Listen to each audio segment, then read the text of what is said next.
ating sit up. Mga na to guys.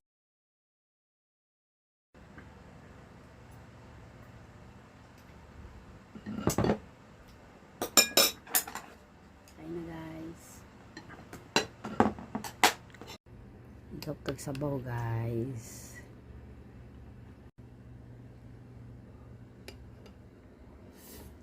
Mga na to guys. Ayan yung sinabawang manok na may sili, dahon.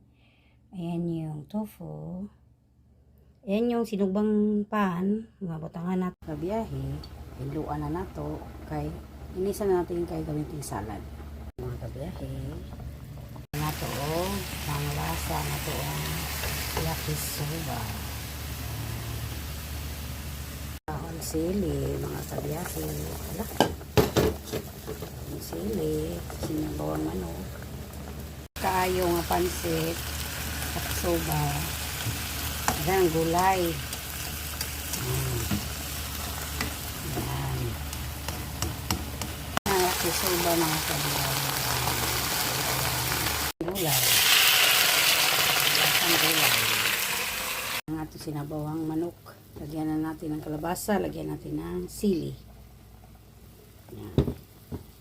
Ayan, magluto naman tayo ng tagpan mga kabiyahe, magsuba. Mga kabiyahe, yung ginawa kong jam, yung ano na jam, yung grapes jam, tayo ng manok. Lagyan natin ng dahon ng sili at saka yung basa. Kabiyahe, yung sili, lagyan natin ng konting toyo. Ito yung, ano yan, yung kikuman, toyo. Yan natin yan. Toyo. Gid-gid ako ng konting, luya mga kabiyahe, ilagay ko dito. Yan, lagay ko yan dyan. Yan, ayan mga kabiyahe, luya yan mga kabiyahe. Para pang atin yan sa tofu. Yung mga sibuyas, damihan na natin, busin na natin yan. Yan.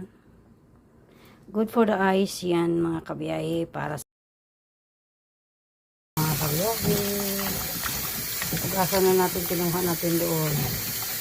Kunti lang yan, pero isasawag natin yan. Gawin tayo naman ito. Mga sibuyas, dahonan.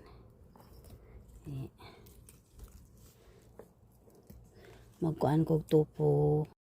Mga guys, balik ko ninyo, mag-harvest ko og mga pangsagol sa ako ang lutoon karon nga pangsudan.